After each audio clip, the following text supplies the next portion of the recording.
Meus amados irmãos, eu saúdo a todos com a paz do Senhor Jesus Cristo. Quero expressar minha gratidão a Deus, minha alegria de estar com os irmãos aqui nessa noite. Foi um convite já agora à tarde e eu, de bom grado, aceitei para estar aqui com o nosso amado pastor Alex, que realmente já faz alguns anos que ele vai lá em Buriti dos Lopes, e tanto na sede como congregação que meu pai dirigia, e também com a irmã Débora. E a juventude lá de Buriti dos Lopes ama o pastor Alex, viu? E eu louvo a Deus pela vida desse casal, dessa família, que Deus continue abençoando. Louvo a Deus pela vida do meu amigo Lucas Castelo Branco, um amigo de muito tempo e que agracia a minha vida com a sua amizade. Deus abençoe poderosamente a todos os pastores, obreiros que aqui estão e a toda a igreja do Senhor Jesus Cristo. Abra sua Bíblia, carta de Paulo aos Colossenses, capítulo de número 1. Carta de Paulo aos Colossenses, capítulo de número 1. Vamos ler do verso 15 em diante. Peço que os irmãos, ao terminar a leitura, não fechem as suas Bíblias, pois faremos um comentário, versículo por versículo, desta breve leitura. Quantos acharam, amém?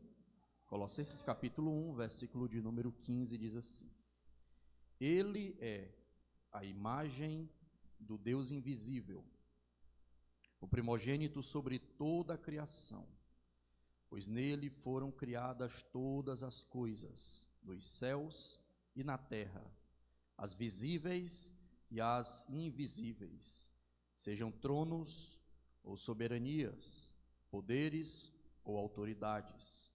Todas as coisas foram criadas por ele e para ele. Ele é antes de todas as coisas, e nele tudo subsiste. Ele é a cabeça do corpo, que é a igreja. É o princípio e o primogênito dentre os mortos, para quem tudo tenha a supremacia.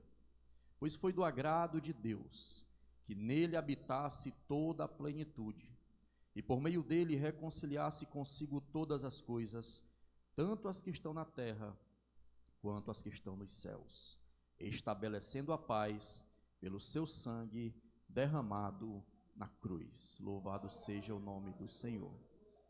Paulo é o escritor desta carta e também de mais algumas cartas do Novo Testamento. Paulo é o maior escritor do Novo Testamento. Também é um dos maiores escritores bíblicos.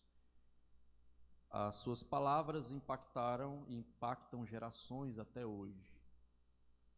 Tanto que Paulo foi aquele que melhor condensou o que é o Evangelho para explicar tanto a judeus como a gentios. O apóstolo Paulo escreve diversas cartas, 13 cartas, no Novo Testamento, em que ele direciona a igreja, discipula, envia, ensina, em que ele está estabelecendo toda a base doutrinária da igreja do primeiro século.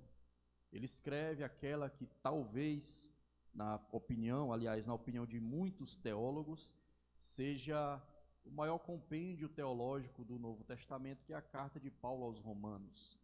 É uma carta extraordinária.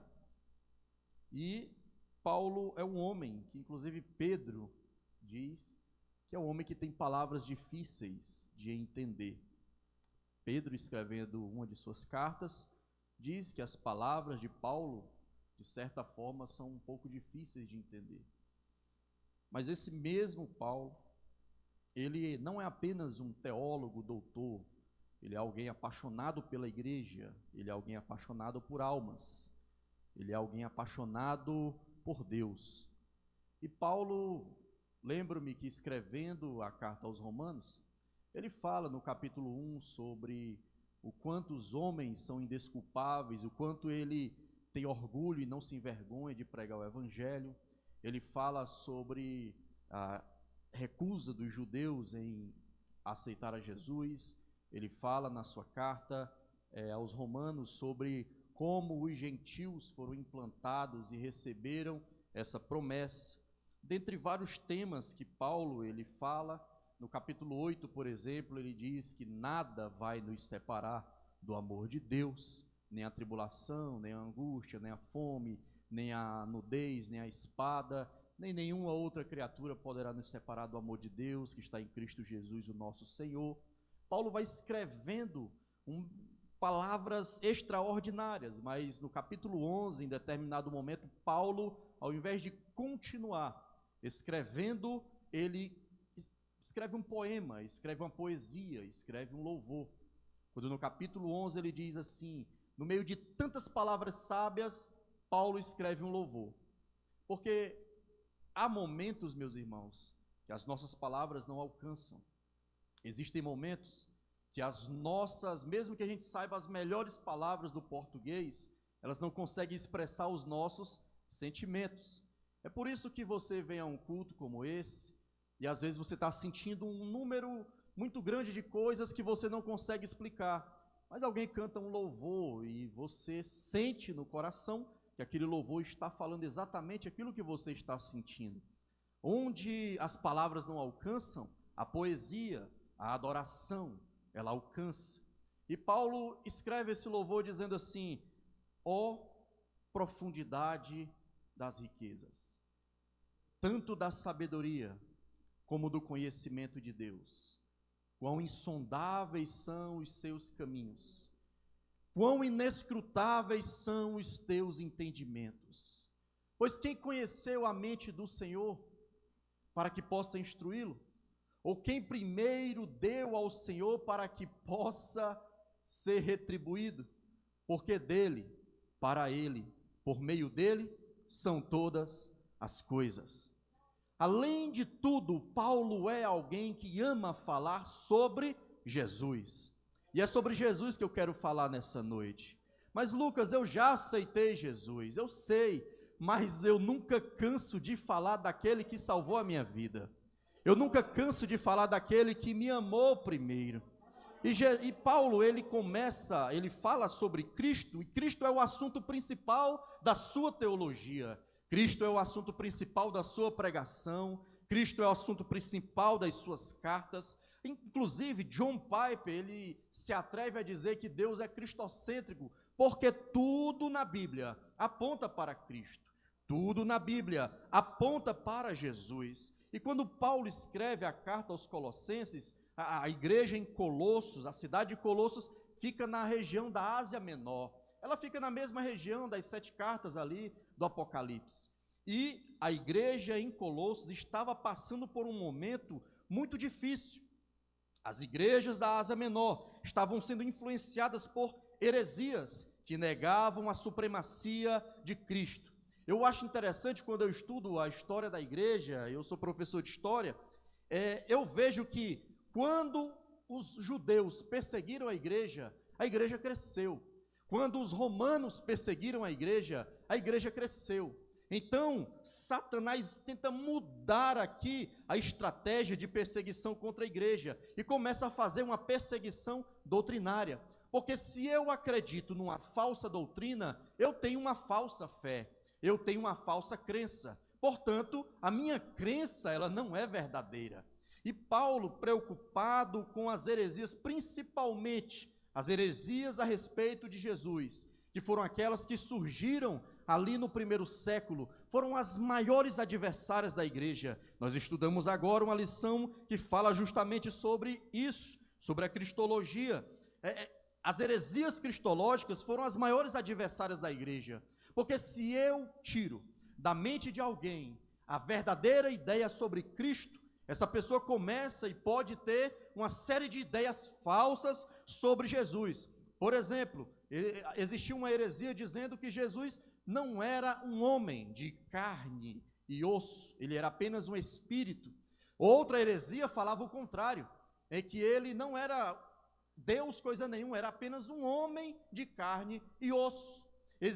Existiam heresias que negavam a dupla natureza de Jesus e uma série de outras deturpações da figura e da pessoa de Jesus. E é por isso que Paulo, ele escreve aos Colossenses para falar sobre a supremacia de Cristo, fortalecer a fé dos irmãos ali da igreja em Colosso, esclarecer quem é Jesus e qual é o seu papel na criação, na salvação e na igreja. É por isso que ele escreve essa carta, e ele escreve esse poema falando justamente sobre isso. Eu queria fazer aqui um comentário junto com os irmãos desses versículos, a partir do versículo 15 da carta de Paulo aos Colossenses. E eu olho para a humanidade hoje e eu vejo que existem muitas crenças erradas sobre Jesus. Existem muitas crenças falsas. Por exemplo, há quem diga que Jesus foi apenas mais um mestre da moral, um profeta sábio, alguém com bons ensinamentos, alguém que tinha uma elevada moral e sabedoria. Para alguns ele era apenas mais um profeta judeu e de uma cidade pobre. Mas esse mesmo Jesus, que muitos falam isso, pergunta aos seus discípulos certa vez, dizendo: o que estão falando sobre mim? E os discípulos dizem: alguns dizem que tu é Elias, João Batista, ou um dos profetas. E ele pergunta para os seus discípulos: e vocês? Quem vocês dizem que eu sou? E Pedro, tomando a palavra, responde: tu és o Cristo, o Filho do Deus vivo. Louvado seja o nome do Senhor. Então, quando Paulo diz assim, que ele é a imagem do Deus invisível, Paulo começa a sua exaltação a Cristo, afirmando que ele é a imagem do Deus invisível, se referindo à plena revelação de Deus em Cristo. O que é uma imagem? Eu vejo um celular na minha frente, a gente gosta de tirar fotos, e pelas fotos nós vemos uma imagem. Quando nós olhamos no espelho, nós vemos uma imagem. Quando nós olhamos um filme, nós vemos uma imagem. E através daquela imagem, ou seja, se você for olhar nas redes sociais da igreja, você vai perceber quem estava no culto nessa noite, por causa das imagens. Se alguém não lhe conhece, mas lhe vê uma foto sua e depois lhe vê pessoalmente, vai reconhecer que você é a pessoa daquela imagem. E Paulo diz que Cristo é a imagem do Deus invisível. Em Jesus, a natureza de Deus, ela é visível e acessível para cada um de nós. A ideia de um Deus distante que a antiguidade criou, em Jesus ela é transformada para a ideia de um Deus próximo, presente, que está do nosso lado, que mora em nós, que cuida de nós, que mora na nossa casa, sendo ela uma mansão ou uma casa pobre. A imagem de Deus refletida em Jesus mostra que ele não é apenas um representante de Deus, mas ele é a expressão perfeita e total de quem Deus é. Quando eu quero conhecer a Deus, eu preciso olhar, e eu tenho que olhar para Jesus. Se eu quiser conhecer o tamanho do amor de Deus, basta olhar para Jesus. Paulo escreveu que aquele que nem mesmo seu próprio filho poupou, antes o entregou por nós, como também ele não nos dará com ele todas as coisas. Você quer saber qual o tamanho do amor de Deus por você? Basta olhar para a cruz e olhar para Jesus e ver que essa igreja é muito amada por ele.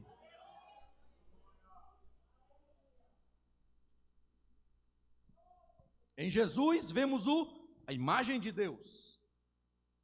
Filipe, certa vez, no capítulo 14 do Evangelho de João, Filipe disse assim: Senhor, mostra-nos o Pai, e isso nos basta.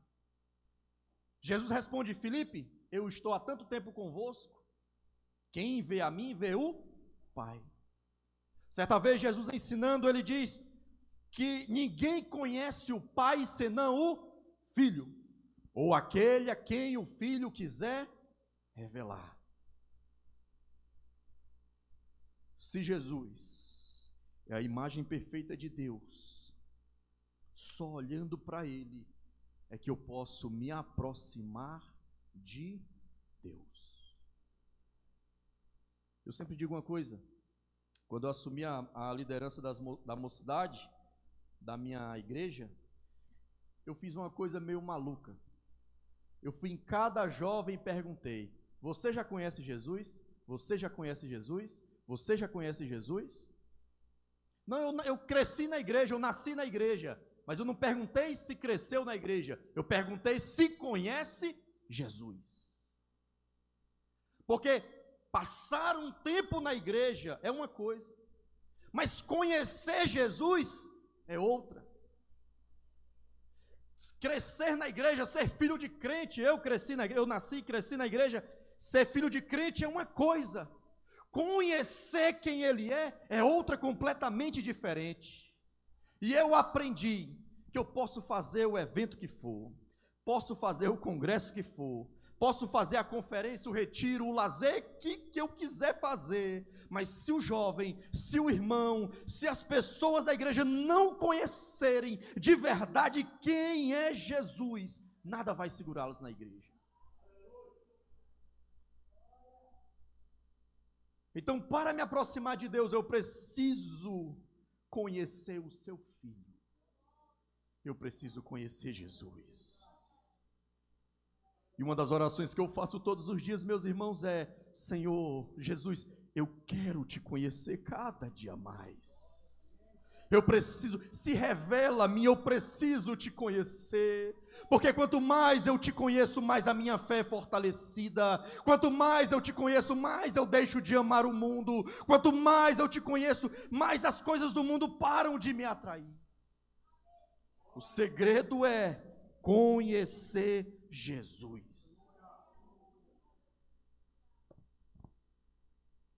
O texto segue dizendo que Cristo é o primogênito de toda a criação. E essa palavra é um pouco perigosa, porque se você leva essa palavra ao pé da letra, você vai dizer que Jesus é o primeiro a ser criado, mas não é isso que o texto está dizendo. Ela não se refere a Jesus como uma criação, mas sim o seu lugar de preeminência, o primeiro em importância, o primeiro na criação, porque Ele é o agente da criação e é Senhor sobre a criação. Ele não foi criado. João também, combatendo uma dessas heresias, principalmente a heresia agnóstica, escreve o Evangelho, o último dos livros do Novo Testamento a ser escrito, dizendo logo no início: no princípio era o Verbo, e o Verbo estava com Deus, e o Verbo era Deus. Ele estava no princípio com Deus, e sem Ele nada do que foi feito se fez. Louvado seja o nome do Senhor, aleluia. Cristo é o agente da criação, o agente criador e o sustentador de todas as coisas.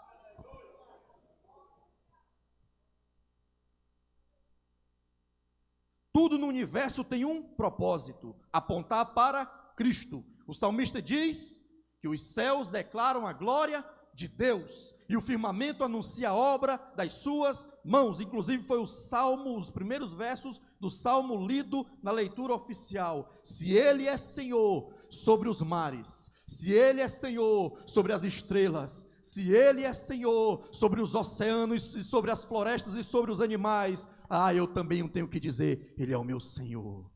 Ele é aquele que é o amado da minha alma. Louvado seja Deus.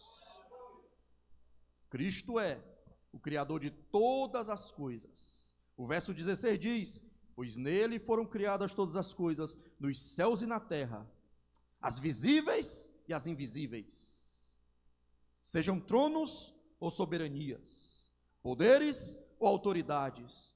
Todas as coisas foram criadas por Ele e para Ele.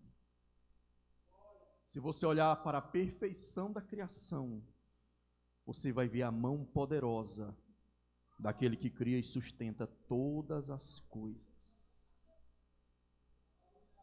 Aleluia. Tudo subsiste por Ele. Ele não apenas criou, mas Ele também sustenta o universo e o mantém. Ele não está apenas no início, mas também está no seu propósito e sustentação. A criação não pode existir sem Ele. Ele mantém tudo em ordem e equilíbrio.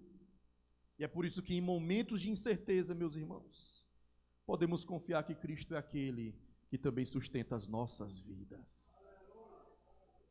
Jesus disse: olhem para os lírios do campo, nem mesmo Salomão se vestiu como qualquer um deles.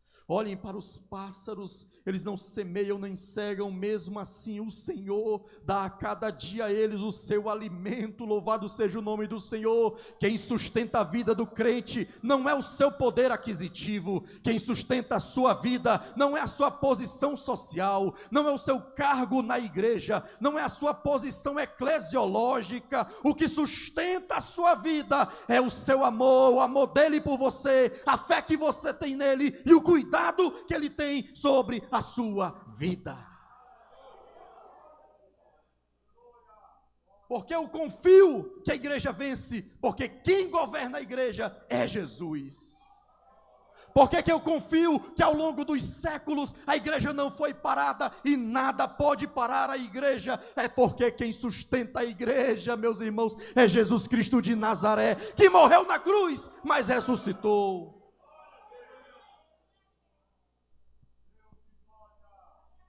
Louvado seja o nome do Senhor.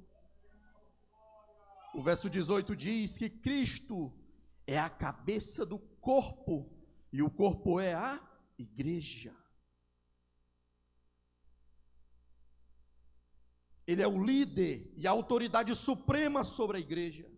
A igreja não existe sem Cristo, e sua unidade e funcionamento dependem da liderança e do governo de Cristo. Como a cabeça do corpo, Cristo dá direção, vida e propósito para a igreja. Jesus não tem um plano B nessa terra, é a igreja. O veículo que Jesus usa nessa terra para continuar a sua obra é a igreja. Você não faz parte simplesmente de uma organização com CNPJ, você faz parte de um organismo vivo cuja cabeça é Jesus. Nós temos que amar a igreja. Jovens, nós temos que amar a igreja. Porque quem escolheu cada um de nós foi o próprio Jesus. Eu aprendi uma coisa, que quando eu combato contra a igreja, eu combato contra aqueles que Jesus escolheu. Quando eu falo mal da igreja, eu estou falando mal da escolha de Jesus. É como se eu estivesse falando: Jesus, eu te amo, mas eu detesto a tua noiva.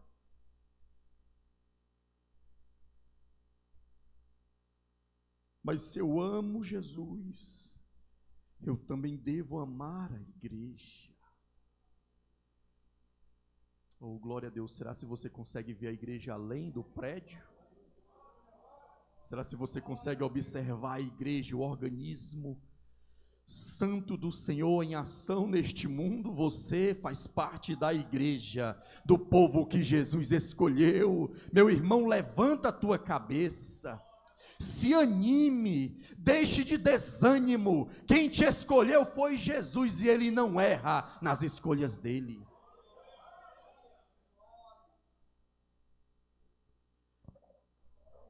Mas em muitos lugares tiraram Jesus.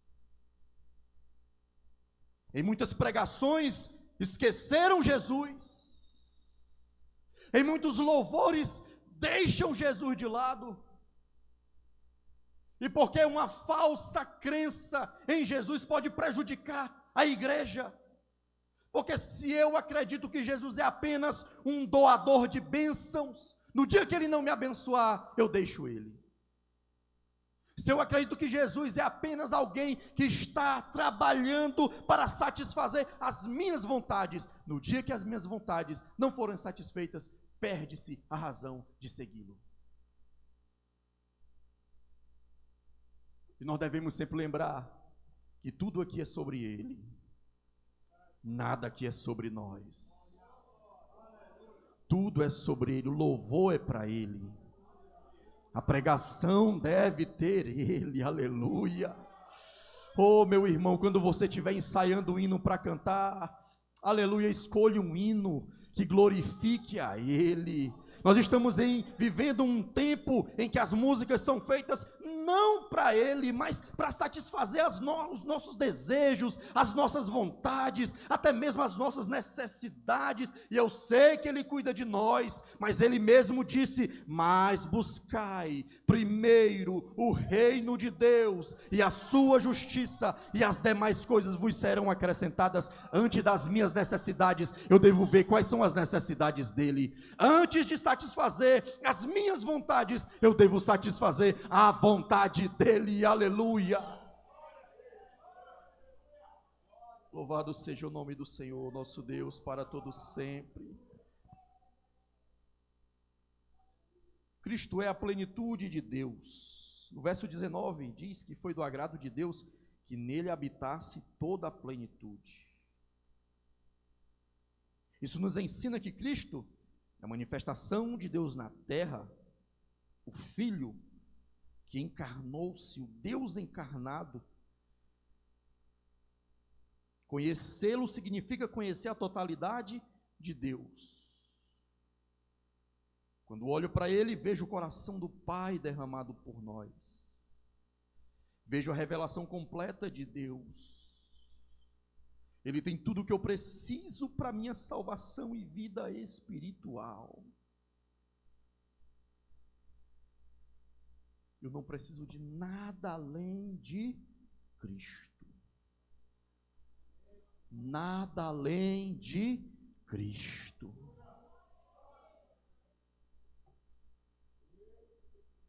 Louvado seja o nome do Senhor, porque há apenas um nome dado entre os homens, pelo qual devamos ser salvos.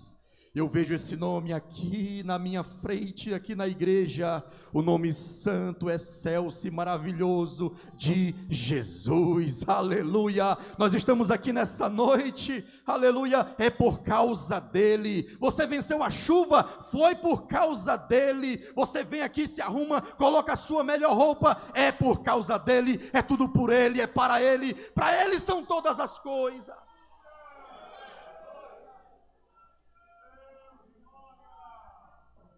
Adore a Ele nessa noite. Adore ao Senhor Jesus nessa noite, o Salvador da tua alma.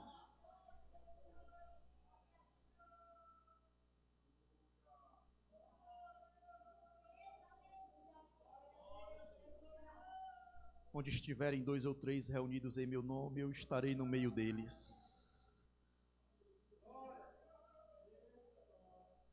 Está vindo o tempo, e de fato já chegou, que os verdadeiros adoradores adorarão o Pai em espírito e em verdade. O Pai procura aqueles que assim o adorem.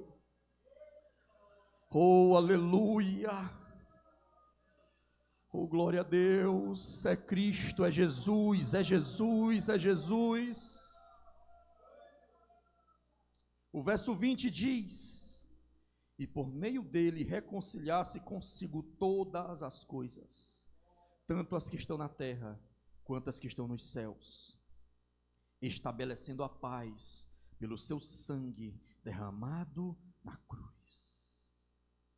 Paulo nos lembra que Cristo reconcilia todas as coisas consigo, fazendo a paz pelo sangue da sua cruz. Cristo reconciliou todas as coisas, visíveis e invisíveis. A morte de Jesus não foi apenas um evento histórico.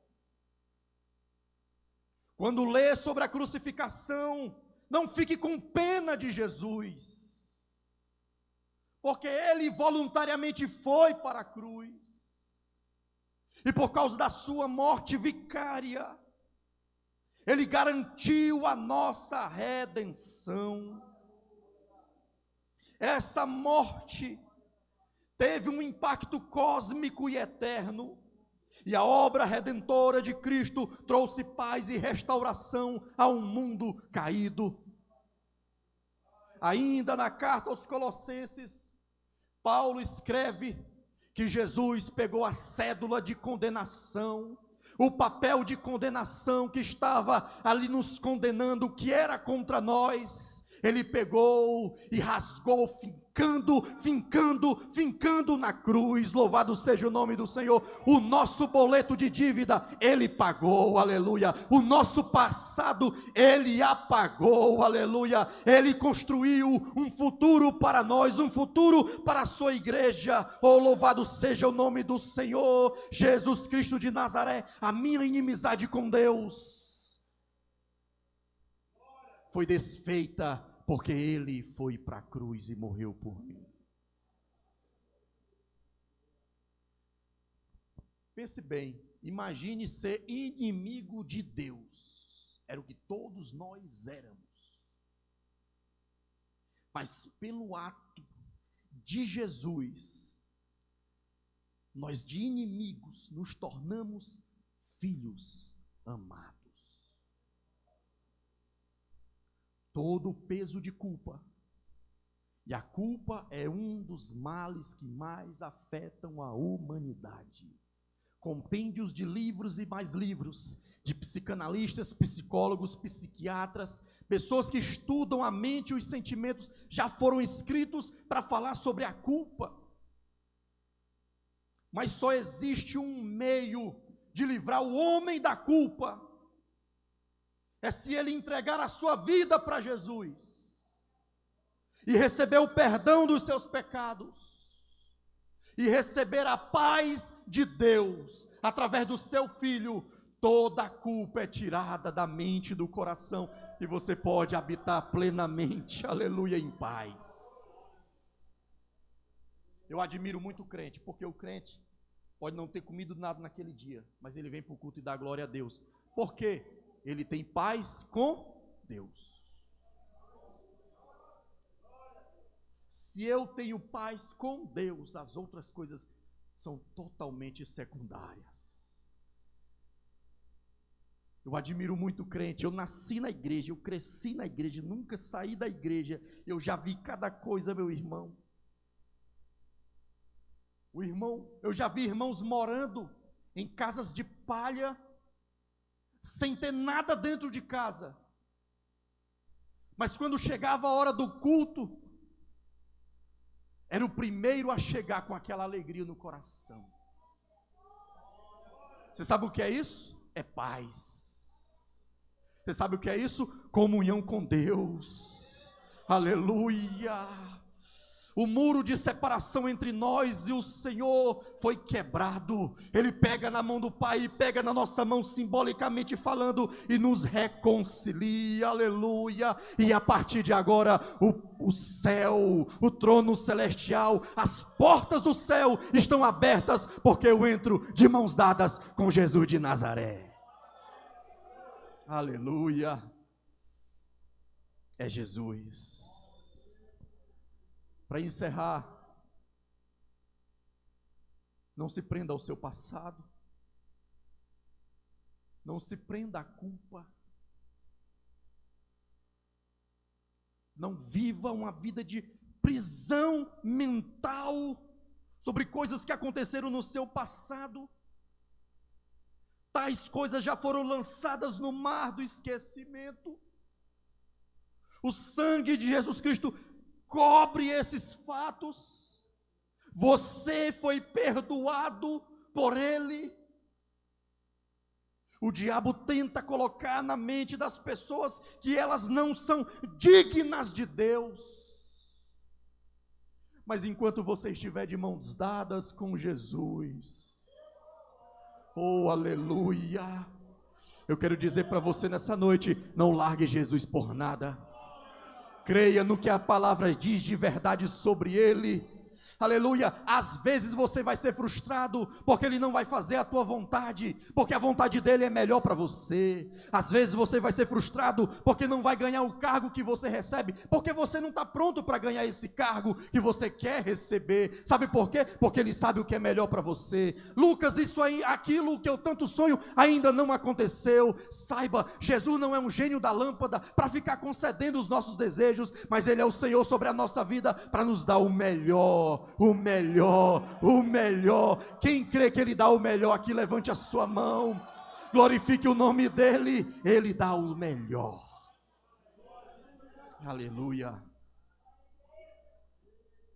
Que Deus abençoe essa igreja, sabendo que quem governa essa igreja é Jesus, e essa igreja vencerá todos os obstáculos, alcançará todos os recantos que ela precisa alcançar, porque Jesus é o general de guerra da igreja, é o que governa, é o que comanda e é o que conduz o seu povo. Que Deus abençoe. Eu agradeço a oportunidade em nome de Jesus. Glória, quem pode dizer glória ao nome do Senhor Jesus?